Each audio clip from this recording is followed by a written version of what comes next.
આજે આપણે ધોરણ 11 માં મનોવિજ્ઞાનમાં અભ્યાસ પદ્ધતિઓનો અભ્યાસ કરીશું। શરૂઆતમાં આપણે નિરીક્ષણ પદ્ધતિનો અભ્યાસ કર્યો, દીર્ઘકાલીન સમકાલીન વ્યક્તિ ઇતિહાસ પદ્ધતિ વિશે અભ્યાસ કર્યો। તો આજે આપણે પ્રયોગ પદ્ધતિ તરફ જઈશું, એનો અભ્યાસ કરીશું કે પ્રયોગ પદ્ધતિ મોસ્ટ એમપી પ્રશ્ન છે, જ્યારે 2 માર્ક્સમાં પણ પૂછાય છે, 5 માર્ક્સના પ્રશ્નોમાં પણ પૂછાતો હોય છે, 3 માર્ક્સના પ્રશ્નોમાં અને ઓબ્જેક્ટિવ 1 માર્ક્સના પ્રશ્નોમાં પણ વિકલ્પોમાં પણ પૂછાતો હોય છે। તો પ્રયોગ પદ્ધતિ એટલે શું? મનોવિજ્ઞાનનું હાર્દ ગણવામાં આવે છે। મનોવિજ્ઞાનનું હાર્દ જો છે તો પ્રયોગ છે, કારણ કે મનોવિજ્ઞાનને જો વિજ્ઞાનમાં સ્થાન અપાવવામાં આવ્યું છે તો પ્રાયોગિક જે પદ્ધતિ મનોવિજ્ઞાનમાં વિકસી છે, જેને સ્થાન આપવામાં આવ્યું છે, જેના લીધે મનોવિજ્ઞાનને મહત્વનું સ્થાન પ્રાપ્ત થયું છે અને એમાં મહત્વનો ફાળો જાય છે વિલ્હેલ્મ વોન્ડ, જે સૌપ્રથમ પ્રયોગશાળા 1879 માં એને પ્રયોગશાળાની સ્થાપના કરી હતી, જેના લીધે એક વિજ્ઞાન તરીકે મનોવિજ્ઞાનને સ્થાન પ્રાપ્ત થયું। તો આપણે પ્રયોગાત્મક પદ્ધતિ દ્વારા મનોવિજ્ઞાનમાં અભ્યાસ થાય છે, તો આપણે પ્રયોગ વિશે અભ્યાસ કરીશું કે પ્રયોગ એટલે શું? પ્રયોગ એટલે નિયંત્રિત પરિસ્થિતિમાં કરવામાં આવતું નિરીક્ષણ। પ્રયોગ પદ્ધતિમાં પ્રયોગ એટલે શું? નિયંત્રિત પરિસ્થિતિ, કારણ કે કોઈ પણ પ્રયોગ કરતા હોય છે પ્રોપર પરિસ્થિતિ, ઘટના પોતાની રીતે એમાં ફેરફાર લાવીને એક પ્રોપર આયોજન કરીને પરિસ્થિતિને કેવું હોય છે, નિયંત્રિત હોય છે, પોતાના હાથ ઉપર હોય છે કે પરિસ્થિતિમાં ફેરફાર કરી શકે છે, માટે નિયંત્રિત પરિસ્થિતિ કહેવામાં આવે છે। તો નિયંત્રિત પરિસ્થિતિમાં કરવામાં આવતું નિરીક્ષણ, જેને પ્રયોગ કહેવામાં આવે છે, એટલે કે જે ઓબ્ઝર્વેશન થતું હોય છે એ પ્રયોગકર્તાના હાથમાં હોય છે, જે પ્રયોગ તરીકે આપણે ઓળખીએ છીએ। તો હવે બીજી વ્યાખ્યા આપણે જોઈએ, ડિક્શનરી આપેલી છે કે પ્રયોગ એટલે હેતુપૂર્વક નક્કી કરેલી શરતોને આધારે, કારણ કે કોઈ પણ પ્રયોગ હોય છે એના પ્રોપર એના જે ગુણો છે, એના જે આપણે જે બાબતો લક્ષણો છે, શરતો જે છે એને ધ્યાનમાં રાખીને એ દ્રષ્ટિકોણને આધારે ચોક્કસ પરિસ્થિતિ કે ઘટના ઉત્પન્ન કરીને તેમાં જરૂરી નિયંત્રણો મૂકીને કરવામાં આવતું નિરીક્ષણ એટલે પ્રયોગ। એક ડિક્શનરી આપેલી વ્યાખ્યા છે, કહે છે કે પ્રયોગ કરવા પાછળની જે શરતો છે એને ધ્યાનમાં રાખીને અમુક પરિસ્થિતિને ઉત્પન્ન કરવી છે કે પ્રયોગ કરતા જે પ્રયોગ કરવા માંગે છે, તો એ પરિસ્થિતિ ઘટનાને જો સર્જન કરવું હોય તો ચોક્કસ નિયંત્રણ કરવા માટે એ પરિસ્થિતિને ઉત્પન્ન કરવામાં જરૂરી નિયંત્રણો મૂકીને નિરીક્ષણ કરવામાં આવે છે, એ પ્રયોગ છે, એવું ટિશ્નર કહે છે, એ એને પોતાનો મત આપેલો છે। તો હવે આપણે પ્રયોગના લક્ષણો વિશે જોઈશું કે ભાઈ પ્રયોગમાં મહત્વની બાબતો કઈ છે। તો પ્રયોગમાં નિયંત્રણ હોય છે, નિયંત્રણ એ મહત્વનું છે, કારણ કે ક્યારે પણ કોઈ પ્રયોગ કરતો હોય છે તો એ પરિસ્થિતિ ઘટનાનું જરૂર મુજબ એમાં ફેરફાર કરીને એ પોતે નિરીક્ષણ કરતો હોય છે, ફેરફારની કરીને એ માહિતી એકત્રિત કરતો હોય છે। તો આપણે જોઈએ કે ઊંઘની ગોળીની કાર્યક્ષમતા પર થતી અસર જો તપાસવી હોય તો ઊંઘની ગોળીની માત્રા જે છે, જે પ્રયોગ કરતા જે છે એ પ્રયોગ પાત્રને વધતા ઘટતા પ્રમાણમાં એ ગોળીનું પ્રમાણ આપે કે ભાઈ 100 મિલી આપે કે 150 મિલી આપે, ફેરફાર કરે અને એ શું કરે કે પરિસ્થિતિ ઘટનામાં થતો ફેરફાર જાણવા હોય તો એ કાર્યક્ષમતા માપવી હોય તો એ ગોળીમાં ફેરફાર કરે છે, માત્રા થોડા વધારે પ્રમાણમાં ફેરફાર કરે, તો એ શું કરે કે પ્રયોગકર્તા પોતે નિયંત્રિત કરે છે, એ પરિસ્થિતિ પોતે જાતે સર્જે છે કે મારે આટલી ગોળી આપી છે અને પછી એ બાળક કે પ્રયોગ પાત્રને એની અસર તપાસવી છે, તો એ નિયંત્રણ નીચે જ એ નિરીક્ષણ થતું હોય છે, ઓબ્ઝર્વેશન થતું હોય છે। તો પરિવર્તન વિશે આપણે જોઈએ કે પરિવર્તન શું છે કે કોઈ પરિબળ છે કે ઘટના છે એને આપણે પરિવર્તન કહેતા હોઈએ છીએ, તો એ દ્વારા પરિવર્તન શક્ય બને છે, એટલે કે કોઈ ઘટના છે કે કોઈ પરિસ્થિતિને આધારે આપણે કોઈ ઓબ્ઝર્વેશન થતું હોય છે પ્રયોગપાત્ર ઉપર, ત્યારે એ પરિવર્તન વારંવાર કરવામાં આવતું હોય, એમાં ફેરફાર તપાસવો હોય તો પરિવર્તન કોઈ પણ પ્રયોગમાં આવશ્યક છે। તો અહીંયા આપણે એક ઉદાહરણ આપીએ કે ભાઈ ઘોઘાટની અસર જો શિક્ષણ ઉપર થાય છે, શું અસર થાય છે, કેટલા પ્રમાણમાં થાય છે અને એની શિક્ષણ ઉપર શું અસર જોવા મળે છે ઘોઘાટની, તો એ તપાસવું હોય તો વિદ્યાર્થીઓને શાંત વર્ગ જે છે જ્યાં ઘોઘાટનું પ્રમાણ નથી એવા વર્ગમાં પ્રયોગકર્તા પોતે પ્રયોગપાત્રને ત્યાં શિક્ષણ આપવાની કોશિશ કરશે અને એ શિક્ષણની ચકાસણી કરશે કે ભાઈ આની ઉપર શું શિક્ષણની અસર થાય છે, બાળકો કેટલું ગ્રહણ કરી શકે છે। એવી જ રીતે ઘોંઘાટ વાળું થોડું પ્રમાણ ઓછું છે અને ત્યાં એવો પરિસ્થિતિની સર્જન કરશે, ઘટનાનું સર્જન કરશે અને ત્યાં બાળકોના શિક્ષણ ઉપરની અસર તપાસે. એવી રીતે વધારે બોકાટ જ્યાં છે અને શિક્ષણ ત્યાં અપાતું હોય અને બાળકો ઉપર શું અસર થાય છે, તો એ શું થયું? પરિવર્તન, પરિસ્થિતિ ઘટનાઓનું પરિવર્તન લાવીને પ્રયોગ પાત્ર ઉપર પ્રયોગ કરતા નિયંત્રિત છે કે ચોક્કસ પ્રમાણમાં નિયંત્રિત કરે છે, પરિવર્તન લાવીને શિક્ષણની અસર તપાસે એટલે કે પ્રયોગ કરે છે. તો આ મહત્વનું છે. અને પુનરાવર્તન જોઈએ કે સમય પરિસ્થિતિમાં આવતો બદલાવ લાવવા માટે પુનરાવર્તન આવશ્યક છે.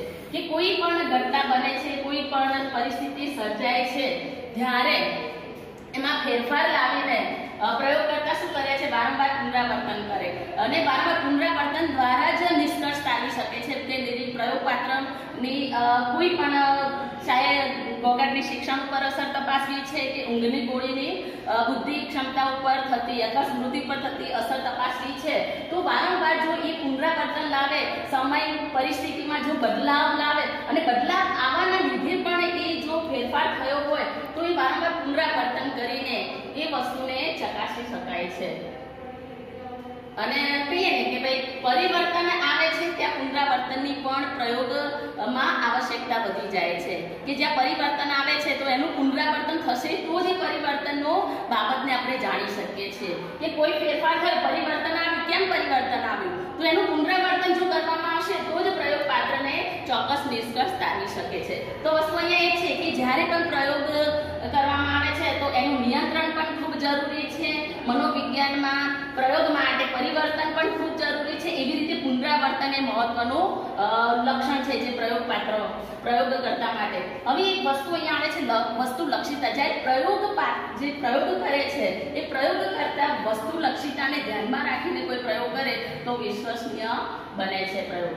તો કોઈ પણ માન્યતા, મનોવલણ અને પૂર્વગ્રહ વિનાનું નિરીક્ષણ એટલે વસ્તુલક્ષિતા. તો આ ફક્ત કે પ્રયોગ કરતા જે છે એને ધ્યાનમાં રાખીને કોઈ પણ પ્રયોગ કરે છે, કોઈ પ્રયોગ કરતા કે નિરીક્ષક, તો એ માન્યતા એના પોતાના જે પૂર્વગ્રહ ના હોય, પોતાની જે કોઈ વસ્તુ ઘટના ઉપર એની જે સોચ જે છે, એના પૂર્વગ્રહો છે, એના મનોવલણો જે છે એને ધ્યાનમાં રાખીને જો નિરીક્ષણ કરે તો એ પ્રયોગ અવિશ્વસનીય બને છે. એનું પરિણામ સચોટ આવતું નથી. તો વિશ્વસનીયતા જો પ્રાપ્ત કરવી હોય તો પ્રયોગકર્તાએ વસ્તુલક્ષિતાને ધ્યાનમાં રાખીને નિરીક્ષણ કરવું પડે. એટલે કે એની જે સોચ છે, એની જે માન્યતાઓ જે છે, જેમ કે ઊંઘની ગોળીની અસર સ્મૃતિ પર શું થાય છે, જો એ તપાસવું હોય ને જ્યારે એને પ્રયોગ પાત્રને જો ઊંઘની ગોળી લીધી હોય ને એ સમયે જો એને બગાસવું આવે છે તો તરત જ પ્રયોગ અથવા નિરીક્ષણ કરનારો એવું વિચારે કે ભાઈ એને બગાસવું આવે છે તો આ સ્મૃતિ ઉપર આની આ અસર થાય છે કે એને ઊંઘ આવે છે, એને ઊંઘની આ લક્ષણો જોવા મળે છે. તો આ એની માન્યતા, મનોવલણ, પૂર્વગ્રહના લીધે આ વસ્તુ બની શકે. તો આ રીતે પોતાના વિચારો, પોતાની માન્યતાને ધ્યાનમાં રાખીને જો નિષ્કર્ષ તારવે તો અવિશ્વસનીય આ પદ્ધતિ બની રહે છે. તો એમાં વસ્તુલક્ષિતા જળવાય એ ખૂબ જરૂરી છે. તો હવે આપણે જોઈએ કે આમાં ઘણા શબ્દો એવા આવે કે ભાઈ પરિવર્તનને ધ્યાનમાં રાખીને એનું પુનરાવર્તન કરવું જોઈએ, એનું નિયંત્રણ કરવું જોઈએ પરિવર્તનનું. પણ આ પરિવર્તન શું છે? તો એ પરિવર્તનને આપણે થોડી શાબ્દિક માહિતી મેળવીએ કે વેરિયેબલ જેને આપણે પરિવર્તન એટલે કે કોઈ ઘટના છે, પરિસ્થિતિ છે, એને આપણે પરિવર્તન કહેતા હોઈએ છીએ. તો એવી પરિસ્થિતિ, પરિબળ કે ઘટના જેમાં પરિવર્તન થઈ શકતું હોય, જેમાં આપણે કહીએ કે ફેરફાર કરી શકાતો હોય એવી ઘટના બનાવને આપણે શું કહીએ છીએ? પરિવર્ત્ય. તો પરિવર્ત્ય અહીંયા ત્રણ પ્રકારના મનોવિજ્ઞાનમાં જણાવવામાં આવે છે કે એક તો સ્વતંત્ર પરિવર્ત્ય હોય કે પ્રયોગ કરતા જેમાં કોઈ ફેરફાર કરી શકતો નથી એવી કોઈ ઘટના કે પરિસ્થિતિ કે જેમાં કોઈ ફેરફાર કરી શકાતો નથી. તો એ જે ઘટના કે એ પરિસ્થિતિને આપણે સ્વતંત્ર પરિવર્ત્ય કહીએ કે એનું નિયંત્રણ પ્રયોગકર્તા ઉપર હોતું નથી. એટલે કે નિરીક્ષક ઉપર નિયંત્રણ હોતું નથી. કે ભાઈ આલ્કોહોલને અસર સ્મૃતિ પર તપાસ કરવી તો એમાં આલ્કોહોલ ઉપર કેટલી અસર થાય છે, શું અસર થાય છે, એ કેવી અસર થશે પ્રયોગ પાત્ર ઉપર, એ પોતે કહીને નિરીક્ષક એની ઉપર નિયંત્રણ લાવી શકતો નથી. શું અસર થઈ એનું પ્રમાણ વધઘટ કરી શકે, એમાં ફેરફાર કરી શકે, પરિવર્તન, પુનરાવર્તન ને બધું કરી શકે, પણ એનું નિયંત્રણ એ પોતે કરી નથી. કારણ કે સ્મૃતિ પર જે અસર થાય છે એ તો પ્રયોગ પાત્રે આલ્કોહોલ લીધા પછી એની ઉપર એક ઘટના ઉપર કોઈની અસર કહે છે કે ઉપર કંટ્રોલ થતો નથી.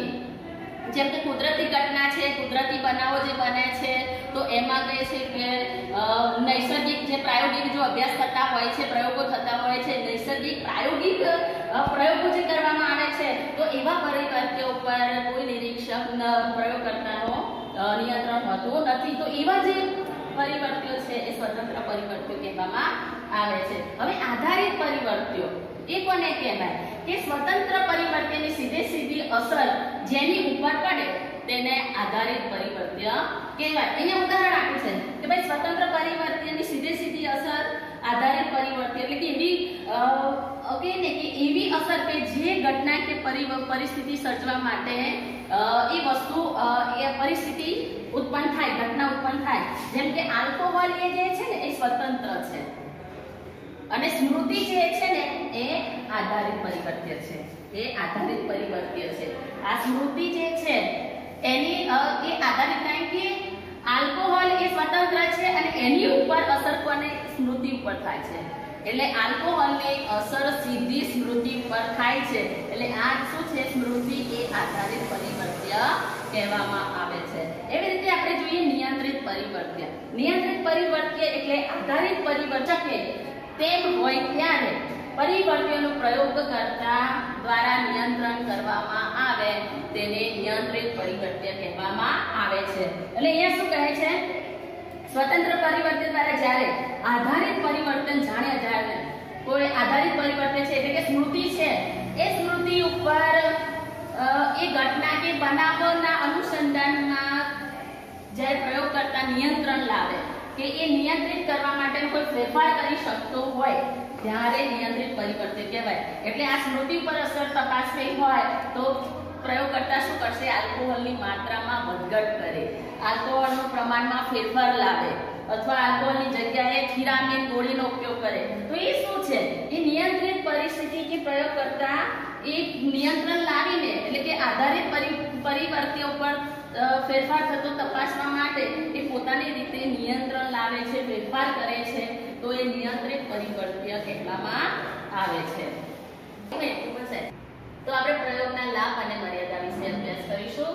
તો એનો લાભ શું છે, ફાયદા શું થાય છે આ પ્રયોગ પદ્ધતિનો ઉપયોગ કરીએ તો આશય સિદ્ધ કરી શકાય છે. જે આપણો હેતુ જે છે એ પ્રયોગાત્મક પદ્ધતિનો ઉપયોગ કરીને આપણે ચોક્કસ હેતુને સિદ્ધ કરી શકીએ છીએ. સ્વતંત્ર પરિવર્ત્યની શુદ્ધ અસર તપાસી શકાય. એટલે કે સ્વતંત્ર પરિવર્ત્ય યાની ઊંઘની ગોળી લઈએ અને સ્મૃતિ પર શું અસર થાય છે તો ગોળી જે છે એ પરિવર્ત્ય જે સ્વતંત્ર છે એ ગોળીના વિશેની સંપૂર્ણ અસરને જાણી શકે છે, તપાસ કરી શકાય છે, માહિતી એકત્રિત કરી શકાય છે. પુનરાવર્તનથી વિશ્વસનીયતા પ્રાપ્ત થાય, જીવનભર અભ્યાસ શક્ય બને. એટલે કહે છે કે જે પ્રયોગાત્મક પદ્ધતિનો ઉપયોગ કરીએ છીએ અને ત્યારે પુનરાવર્તન આવશ્યક છે અને પુનરાવર્તન વારંવાર થતું હોવાથી ઘટના પરિસ્થિતિનો જેના લીધે વિશ્વસનીય પદ્ધતિ બની રહે છે અને ચોક્કસ સચોટ ઝીણવટભરી માહિતી પ્રાપ્ત કરી શકાય છે. પ્રયોગ કરતા હસ્તક્ષેપ કરી શકે એટલે કે જે પ્રયોગ કરનાર જે છે પ્રયોગકર્તા નિરીક્ષક જે છે એ એમાં જરૂરી ફેરફાર લાવી શકે છે. એટલે હસ્તક્ષેપ હસ્તાક્ષેપન યાની ફેરફાર કરી શકે છે. તો એ શક્ય છે, લાભ મળે છે આ પદ્ધતિ દ્વારા પ્રાપ્ત થાય. પરિણામો ચોક્કસ સંખ્યાત્મક સ્વરૂપ પ્રાપ્ત થતા હોવાથી વિશ્લેષણ અને અર્થઘટન શક્ય બને છે. આ પદ્ધતિમાં સંખ્યાત્મક સ્વરૂપે માહિતી પ્રાપ્ત થાય છે, ચોક્કસ સ્વરૂપે માહિતી એકત્રિત થાય છે જેના લીધે આપણે માહિતીનું એકત્રીકરણ કરી શકીએ, વિશ્લેષણ શક્ય બને છે. તો આ એક લાભ છે. તો હવે આપણે મર્યાદા વિશે જોઈએ કે પ્રયોગ પાત્રને જો પ્રયોગ થઈ રહ્યો છે એની ઉપર નિરીક્ષણ કે એને પ્રયોગ કરતા એનો ઉપયોગ કરી રહ્યો છે જો એવી જાણ થાય તો એનામાં કૃત્રિમતા આવે. એના વર્તનમાં કહે છે કે નેચરલી જે સરળ વર્તન હોય એ જોવા મળે નહીં, બનાવટી વર્તન જોવા મળે.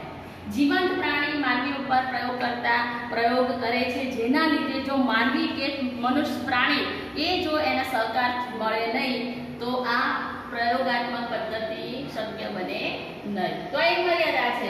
પ્રયોગ કરતા કાનૂની અને નૈસર્ગિક સામાજિક બાબતે બંધન કરતા હોય છે. પ્રયોગકર્તા પોતે પોતાની રીતે સ્વતંત્ર રીતે ફેરફાર કરી નથી કરતો. એમાં ચોક્કસ શરતો હોય છે, કાનૂની બાબતો, નૈતિક બાબતે અને સામાજિક બાબતે એ પોતે બંધન કરતા હોય છે. અને પોતાની રીતે પોતે કોઈ જરૂરી આ ત્રણ બાબતોને ધ્યાનમાં રાખીને જ એને એપ્લાય કરવી પડે, ફેરફાર કરવો પડે, પુનરાવર્તન પરિવર્તનમાં ફેરફાર કરી શકે છે. તો આ એની મર્યાદા છે. હવે આપણે ચોથી પદ્ધતિ જોઈએ, પ્રશ્નાવલી પદ્ધતિ. પ્રશ્નાવલી પદ્ધતિ એટલે એવી પદ્ધતિ કે જ્યાં પ્રશ્નો પ્રયોગકર્તાને આપવામાં આવે છે. પ્રયોગપાત્ર જે છે એને પ્રશ્નનો સંપૂર્ણ હોય, પ્રશ્નની હાલમાં હોય એ આપવામાં આવતી હોય છે.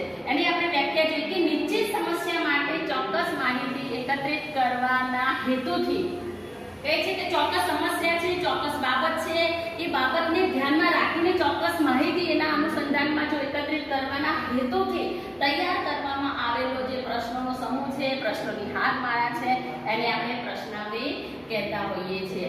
એટલે કે પ્રયોગકર્તા કે નિરીક્ષક એ પ્રશ્નાવલી કે હારમાળા તૈયાર કરે છે. કોઈ સમસ્યા, કોઈ ઘટના કે કોઈ અનુસંધાનમાં જે માહિતી એને પ્રાપ્ત કરવી છે સંશોધનકર્તાને, તો એના અનુસંધાનમાં એ પ્રશ્નો તૈયાર કરે છે.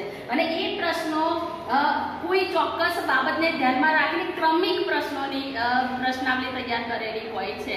અને ઘટનાના અનુસંધાનમાં ક્રમિક હોય છે.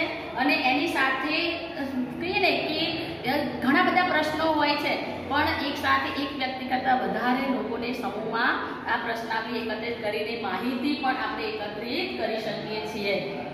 જ્યારે પણ આપણે મુખ્ય લાવીએ છીએ પ્રશ્નાવલીનો કે જ્યારે પણ આપણને કોઈ નિરીક્ષક કે સંશોધનકર્તાને સમય નથી, ત્યારે આ સમય ના હોય ત્યારે આ પદ્ધતિ કે આ પ્રશ્નાવલી જે છે એ તૈયાર કરેલી હોય, સંપૂર્ણ જે છે પ્રશ્નાવલીનો એ ટપાલ દ્વારા પણ પ્રયોગપાત્રની પાસે મોકલવામાં આવે છે અને એ રીતે માહિતી એકત્રિત કરવામાં આવે છે. તો આ રીતે પ્રશ્નાવલીનો એપ્લાય કરી શકાતી હોય છે. તો આનાથી લાભ શું થાય એના વિશે આપણે જોઈએ કે પહેલા શરૂઆતમાં જોઈએ કે ભાઈ પ્રશ્નાવલી બે પ્રકારની હોય, ખુલ્લા પ્રકારની હોય અને બંધ પ્રકારની. બંધ પ્રશ્નાવલી અથવા સાંકેતિક અથવા સીમિત પ્રશ્નાવલી, તો આ રીતે પ્રશ્નાવલી તૈયાર થતી હોય છે. મુક્ત પ્રશ્નાવલી પણ હોય છે, તે ખુલ્લા પ્રકારની કહેવાય અથવા વિસ્તૃત કહેવાય અથવા અભિપ્રાયલક્ષી પ્રશ્નાવલી પણ તરીકે ઓળખવામાં આવે છે. તો પ્રશ્નાવલી બે પ્રકારની હોય છે. હવે એનો લાભ જોઈએ કે પ્રશ્નાવલી પદ્ધતિનો ઉપયોગ કરી તો એનો લાભ શું થાય. તો એક તો પહેલા મોટા સમૂહને આપી શકે કે ઘણી બધી આ પદ્ધતિ એવી છે કે થોડો સમય હોય અથવા પદ્ધતિ સરળ છે, પણ એક સમયે ઘણા બધા વ્યક્તિઓને એપ્લાય કરી શકાય છે. એટલે આખા મોટા સમુદાયને આ પદ્ધતિનો ઉપયોગ કરીને માહિતી એકત્રિત કરી શકાય છે. હવે ઝડપી અને પૂર્વગ્રહ રહિત હોય છે. પૂર્વગ્રહ રહિત શા માટે હોય? કારણ કે ચોક્કસ સમસ્યા, ચોક્કસ માહિતીના અનુસંધાનમાં જ પ્રશ્નો તૈયાર કરેલા હોય છે. એટલે ત્યાં કોઈનો વિચારો કે ત્યાં માન્યતાઓ હોતી નથી, એટલે પૂર્વગ્રહ રહિત હોય છે. અને ઝડપી, કારણ કે આ પદ્ધતિ જે છે એનું જે પરિણામ જે મળે છે ઝડપી પરિણામ પ્રાપ્ત થવાથી આ પદ્ધતિ દરેક પ્રયોગકર્તા કે સંશોધનકર્તા માટે કે પસંદગીની પદ્ધતિ બની રહે છે. અને આ પદ્ધતિ સરળ છે. જેટલે કહીએ ને બીજી બધી જે પદ્ધતિઓ છે એ માહિતી એકત્રિત કરવામાં, એપ્લાય કરવામાં જેટલી જટિલ હોય છે એટલી આ જટિલ હોતી નથી. દરેકની પસંદગીની છે, કારણ કે સરળ પદ્ધતિ છે, એમાં એટલી સમસ્યાઓ રહેતી નથી. સચોટ માહિતી પ્રાપ્ત થાય છે. એટલે કે ચોક્કસ સમસ્યાના અનુસંધાનમાં જ એકત્રિત કરવાના હેતુથી પ્રશ્નો જે તૈયાર કરવામાં આવતા હોવાથી બીજી બધી માહિતીઓના વર્ણનાત્મક પ્રશ્નોના જવાબો અહીંયા કોઈ સ્કોપ મળતો રહેતો નથી. એટલે જે પ્રશ્નના જે જ જવાબો અહીંયા આપણને પ્રાપ્ત થાય છે, તો સચોટ માહિતી આપણને પ્રાપ્ત થાય. તો આ એના લાભ છે. તો આપણે હવે એની મર્યાદા વિશે જોઈએ કે પ્રશ્નાવલી પદ્ધતિની મર્યાદાઓ શું છે. તો એક તો નિદર્શન પસંદગીમાં મુશ્કેલી આવે, કારણ કે અહીંયા જે કે વર્ણનાત્મક જે માહિતી જ પ્રાપ્ત થાય છે. આપણે પ્રશ્નો હોય છે તો એને અનુસંધાનમાં જવાબ જ મળે છે, પણ એની ચોક્કસ દાર્શનિક જે બાબતો આપણે જોવી હોય તો એ માહિતી આપણને પ્રાપ્ત થતી નથી. ભરેલી માહિતી અધૂરી કે અસ્પષ્ટ પણ હોઈ શકે. આપણે કહીએ ને કે પ્રયોગપાત્રને પ્રશ્નાવલી આપીએ છીએ અથવા ટપાલ દ્વારા મોકલીએ છીએ, તો એ રિટર્નમાં આપણને પ્રશ્નાવલી પાછી મોકલે છે તો એમાં ઘણી ફેર અસ્પષ્ટ માહિતી આપણને એના જવાબો મળી રહે, અથવા એ જવાબો જે હોય છે અધૂરા પણ પ્રાપ્ત થતા હોય. તો અહીં એની મર્યાદા છે. સર્જનાત્મક વૈવિધ્યતાનો અભાવ જોવા મળે, કારણ કે અહીંયા પ્રશ્નો છે સામે જવાબ જ આપવાના છે. એટલે પ્રયોગ કરતા કંઈક ક્રિએટિવિટી કે કંઈક નવી કોઈ વ્યક્તિને લઈને કંઈક અલગ જ વૈયક્તિક બાબતોને ધ્યાનમાં રાખીને જો એને પ્રશ્નો એપ્લાય કરવાના હોય અથવા પ્રાયોગિક પદ્ધતિનો ઉપયોગ કરવો તો એ શક્ય છે નહીં, કારણ કે સમસ્યા ઘટનાના અનુસંધાનમાં જ ચોક્કસ પ્રશ્નોનો જ એમાં ઉલ્લેખ કરી શકાય છે, એટલે સર્જનાત્મક ત્યાં બાબતને સ્કોપ મળતો નથી આ પદ્ધતિ દ્વારા. શિક્ષિત ચોક્કસ ભાષા જાણનારા લોકોને જ માટે આ પસંદગી બની રહે છે, એ માટે જ શક્ય છે. એટલે આ જે પ્રશ્નાવલી જે તૈયાર કરી હોય જે તે ભાષામાં હોય એ જે તે ભાષાના જાણનાર લોકો જ આ પદ્ધતિનો ઉપયોગ કરી શકે, બાકી બીજા બધા માટે વ્યર્થ નીવડે છે.